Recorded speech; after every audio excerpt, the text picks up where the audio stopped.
Hello friends, સ્વાગત છે આપનું મારી સ્વાદિષ્ટ રસોઈના રસોડે। આજે આપણે મીઠી ભાખરી બનાવીશું। એના માટે મસાલો તૈયાર કરી લઈએ। તો મેં એક નાની ચમચી તલ, એક નાની ચમચી વરિયાળી, 4 થી 5 દાણા મરી અને 2 એલચી લીધી છે। હવે આપણે એને વાટી લઈશું। થોડું વટાયા બાદ આપણે આ એલચીના ફોતરા કાઢી લઈશું। આપણે એનો અધકચરો ભૂકો બનાવવાનો છે।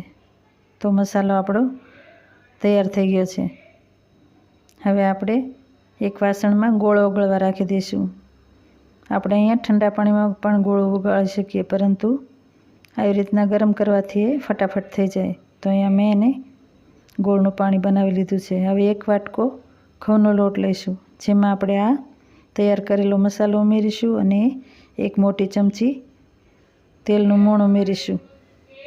અહીંયા આપણે તેલને બદલે ઘીનો પણ ઉપયોગ કરી શકીએ।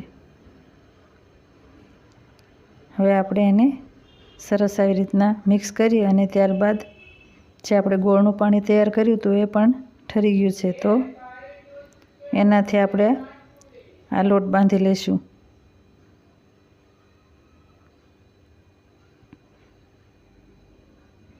જે આપણે આ ગોળનું પાણી બનાવ્યું એની જગ્યાએ આપણે દૂધ અને ખાંડનો પણ ઉપયોગ કરી શકીએ। એ ભાખરી આનાથી પણ વધારે સરસ બને છે, પરંતુ અત્યારે મોટે ભાગે લોકો ગોળવાળી વસ્તુ ખાવાનું પસંદ કરે છે, તો મેં આ ગોળવાળી બનાવી છે।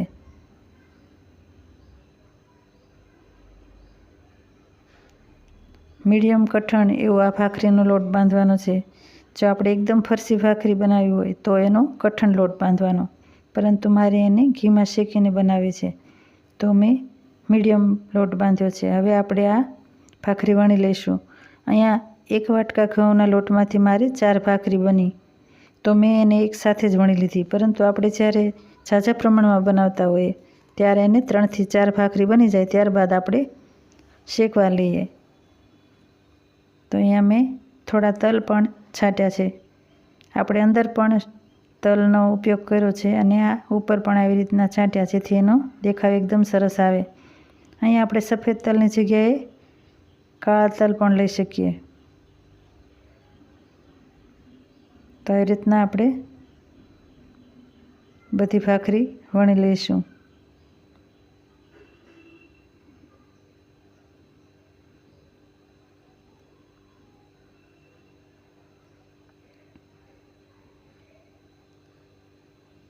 હવે આપણે ભાખરી વણ્યા છે એટલે એને શેકવા માટે મેં લોખંડની તવીનો ઉપયોગ કર્યો છે।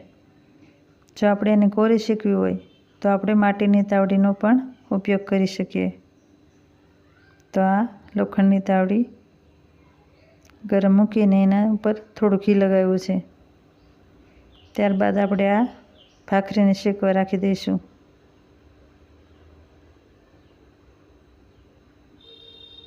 લો ટુ મીડિયમ ફ્લેમ પર એને શેકી લેવાની છે। દાંત વગરના પણ ખાઈ શકીએ એટલી પોચી આ સરસ ભાખરી બને છે।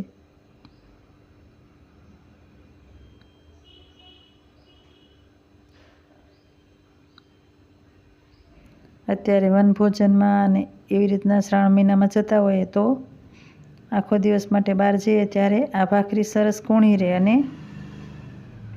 સ્વાદમાં પણ એકદમ સરસ બને છે। તો તમે જરૂર એકવાર ટ્રાય કરજો। આવી રીતના આપણે બધી ભાખરી શેકી લેવાની છે।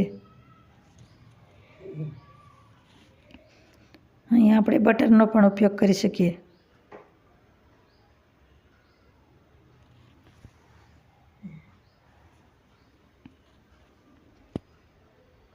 વારંવાર ફેરવી અને આ ભાખરીને સરસ શેકી લઈશું।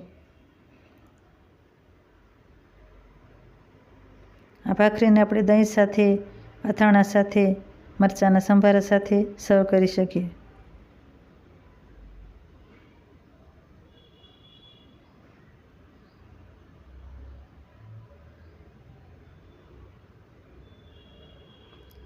અહીંયા મેં ભાખરી બનાવી છે એ લોટમાંથી આપણે મીઠી પૂરી પણ બનાવી શકીએ।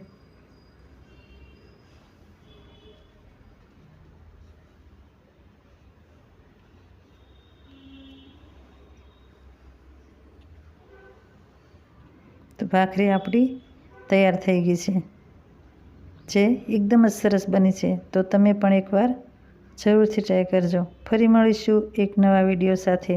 ત્યાં સુધી જય હિન્દ, જય ભારત. Thank you.